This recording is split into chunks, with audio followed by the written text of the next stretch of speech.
여러분 안녕하세요. 여자를 향한 하나님의 디자인 여하디를 섬기는 길미란입니다. 여하디 채널은요, 하나님의 딸, 아내, 엄마, 선한 이웃으로 살아가는 빛나는 여자들의 이야기를 담고 있어요. 오늘은 결혼에 대한 새빨간 거짓말에 대해서 여러분과 같이 이야기를 나눠보려고 합니다. 팀 켈러 목사님은요, 결혼을 말하다는 그분의 책에서 이런 이야기를 해주셨어요. 결혼한 부부들이 요즘 통계적으로 50%는 이혼한다고 해요. 그리고 이제 결혼해서 살고 있는 사람들도 25%는 결혼에 대해서 불만족이라 합니다. 그렇다면 75%의 사람들이 지옥 같은 결혼 생활을 하고 있는데요. 훌륭한 지성인들조차도 결혼이라는 단어 앞에서 맥을 못 추고 있는 이 상황들 속에서 결혼하고 있는 사람들의 어떤 결혼 생활을 바라봤더니 너무 힘들고 어려운 것을 보면서 요즘 사람들은요, 결혼에 대한 희망이 점점점 사라져 가고 있습니다. 그래서 여러분 주변을 살펴보시면 동거하시는 분들이 자꾸 더 늘어가고 있는 그런 상황이죠. 우리는 그러면 어디서 대체 결혼의 희망을 보아야 할까요? 우리는 결혼을 만드신 분께 가야 합니다. 하나님의 말씀 속에서 또 성령의 인도하심을 받으면서 결혼이 무슨 의미인지 다시 배우고 또 하나님이 뜻하신 의도대로 결혼을 세우는 것이 우리에게 필요하겠죠. 존 파이프 목사님이요, 결혼신학이라는 책에서 결혼의 목적에 대해서 이야기를 해주셨어요. 결혼은 하나님이 하시는 일이시고 또 하나님의 영광을 드러내기 위해 만들어졌습니다. 마태복음 19장 6절 말씀에 보면요, 이러한즉 이제 둘이 아니요 한 몸이니 하나님이 짝지어 주신 것을 사람이 나누지 못할 것이라고 이야기하고 있어요. 결혼은 하나님이 짝지어 주신 일이에요. 인간이 한 일이 아닙니다. 결혼은 어떤 제도나 어떤 행사가 할 수 없는 하나님의 영광을 드러내기 위해 하나님이 계획하신 일이에요. 여러분의 배우자는 하나님이 주신 사람입니다. 여러분의 결혼 생활 속에서 하나님이 하나님의 영광을 드러내기 원하신다는 것을 여러분 얼마나 생각해 보셨는지 좀 질문을 던지고 싶어요. 두 번째로 결혼은요, 그리스도와 교회의 구속적인 관계를 나타내는 목적을 가지고 있습니다. 에베소서 5장 31절에서 32절 말씀을 보면요. 그러므로 사람이 그 부모를 떠나 그 아내와 합하여 둘이 한 육체가 될지니 이 비밀이 크도다. 나는 그리스도와 교회에 대해 말하노라 라는 말씀이 있어요. 그리스도와 교회의 구속적인 관계를 나타내는 것이 결혼이라고 했는데 이게 무슨 의미일까요? 예수 그리스도는 죄 때문에 죽어야 하는 우리를 위해서 대신 죄의 진노를 받으시고 십자가에서 죽으시고 우리 죄를 사해 주시고 우리를 의롭다고 해 주셨습니다. 그리고 그것을 믿는 자에게 성령을 부어 주셨어요.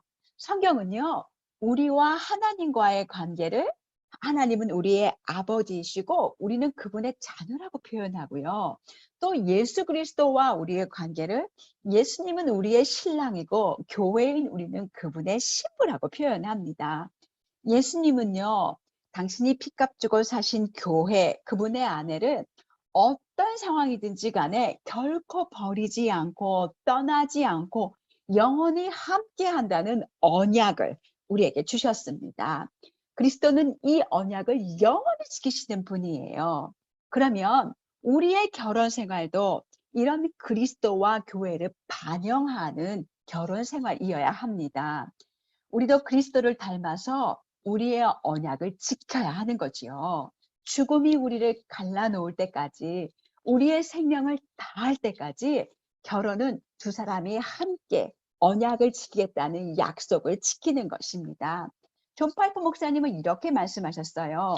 결혼을 유지하는 것은 사랑을 유지하는 것을 의미하는 것이 아니라 언약을 지키는 것을 의미한다. 그래서 우리의 결혼의 주된 의미는요, 이 세상에게 우리의 삶으로 이 진리를 선포하는 데 있어요. 예수 그리스도에 대한 복음의 진리와 예수님이 자기 백성과 관계를 맺으시는 방식을 생생하게 예수님을 믿지 않는 사람들에게도 나타내는 방식으로 살아가는 것이 우리 결혼의 핵심입니다. 바로 그 복음의 영광이 실제 삶에서 이렇게 드러내서 나타내는 것인데요. 그렇다면 결혼 생활 안에서 예수 그리스도께서 우리에게 행하신 일, 그 복음의 의미를 나타내는 것은 무슨 뜻일까요? 어떻게 복음을 적용할 수 있을까요? 남편과 아내는 하나님 앞에 완전히 용서되고 또 의롭게 된 존귀하고 동등한 존재입니다. 그 누구도 우월하지 않고 그 누구도 열등하지 않습니다. 우리는 동등한 하나님의 자녀입니다. 두 번째, 우리는 예수 그리스도께 용서받은 사람들이기에 서로 부족하고 연약하지만 서로를 용납하고 용서하면서 살기로 작정해야 합니다. 세 번째, 주님이 우리를 의롭다고 보시기 때문에 우리는 우리의 배우자를 그리스도의 피로 의롭게 된 자로 보고 정말 일상에서 최고로 소중히 여기고 존귀하게 여기며 함께 살아가야 합니다. 이 결혼은요, 우리의 생각같이 그냥 단순한 것이 아니라요, 정말 본래 하나님과 하나님의 영광과 그리스도와 교회의 관계를 반영하면서 이 땅에서 그리스도의 영광을 드러낼 수 있도록 계획되었습니다. 그런데 아담과 하와가 처음에 이 땅에 살아갈 때는 완벽한 환경 속에서 서로 사랑하면서 이 결혼의 목적대로 살았지요. 벌거벗었으나 연약하고 부끄러운 모습들이 있었지만 그게 아무 관계가 없는 그런 관계였어요. 그러나 죄로 인해서 이 두 사람의 관계 안에 수치심이 생기기 시작했고요. 서로를 향해서 원한과 징후가 생기기 시작했어요. 남편은 아내를 향해 사랑이 넘치는 리더십을 발휘하기보다는 제멋대로 군림하거나 아니면 동굴로 들어가는 수동적인 리더십을 보내면서 이 양극단을 왔다 갔다 하게 되고요.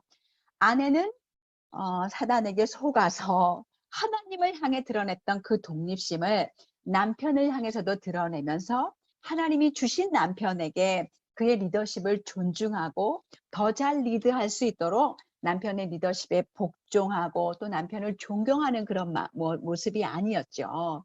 남성과 여성을 하나님이 함께 서로 동력하면서 서로를 돕고 또 사랑하면서 이 친밀한 관계를 유지하게 하시는 이것은 사실은 서로 원한과 또 증오의 관계들로 변하면서 이 갈등의 구조들로 가게 된 거죠.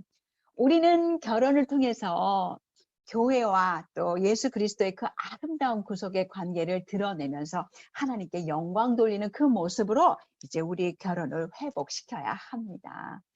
그래서 결혼에 대한 거짓말 우리 좀 찾아보려고 하는데요.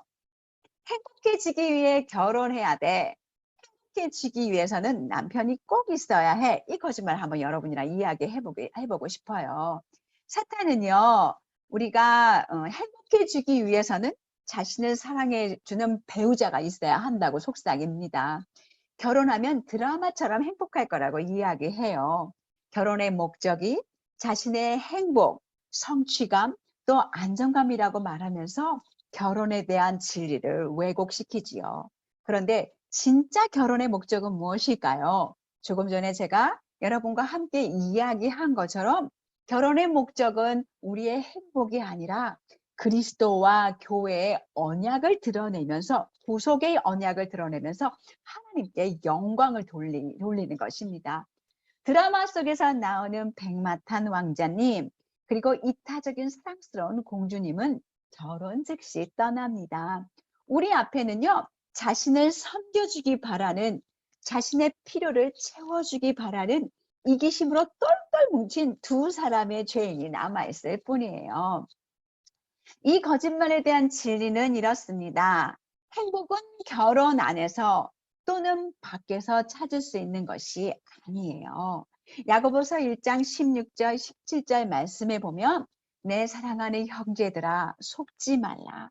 온갖 좋은 은사와 온전한 선물이 다 위로부터 빛들의 아버지께로부터 내려오나니 그는 변함도 없으시고 회전하는 그림자도 없으시니라 라고 말씀해 주세요. 결혼 안에서 결혼 밖에서 행복을 찾는 것이 아니라 우리의 진정한 행복의 근원은 하나님 우리 아버지시지요. 내 마음의 깊은 필요를 채울 수 있는 사람은 아무도 없습니다. 하나님을 떠나서 어떤 사람이나 그 무엇도 우리를 진정하게 행복하게 할 수 없어요. 우리는 결혼하잖아요. 그러면 우리의 배우자가 나를 사랑하면 내 마음을 알아서 나를 섬겨 주어야 나를 사랑하는 것이라고 생각해요. 여러분, 여러분의 배우자는요, 하나님이 아닙니다. 여러분의 필요가 무엇인지 아주 자주 못 봐요. 그게 뭔지 몰라요. 그래서 여러분이 필요가 있으면 알아맞혀 봐라. 그래야 날 사랑하는 거야. 이런 태도는 바른 태도가 아닙니다. 여러분이 필요가 있다면 존중하면서 예의 바르게, 아니 그것도 몰라요? 라고 정죄하는 태도가 아니라 여러분의 요구를 이야기해야 되고요. 공손하게 어필해야 되고요.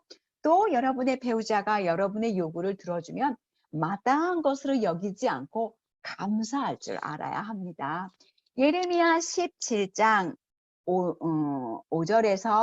5절에서 이제 7절 말씀은요, 이렇게 우리에게 이야기해요. 여호와께서 이와 같이 말씀하시니라. 무릇 사람을 믿으며 육신으로 그의 힘을 삼고 마음이 여호와께서 떠난 그 사람은 저주를 받을 것이다. 마음이 하나님께 떠나면 우리 마음의 평안과 기쁨이 사라집니다. 어쩌면 그 자체가 우리에게 저주일 수 있어요.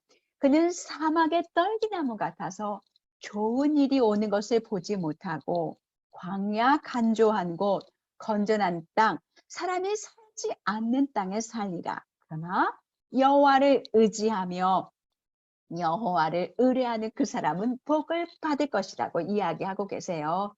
사람은 연약하고 부족하죠. 우리의 필요를 다 채워줄 수 없습니다. 오직 우리의 진정한 행복은 하나님께로부터 와요. 오늘도 이 진리의 말씀을 여러분 안에 새기시면서요. 결혼 생활 안에 우리의 거짓말들을 찾아내고 또 그것을 진리로 대체하면서 하나님이 우리에게 주시고자 원하시는 진정한 행복, 기쁨, 또 생명의 풍성함을 누리는 우리기를 소망합니다. 여러분 감사합니다. 또 축복하고 사랑합니다. 다음 시간에 또 뵙겠습니다.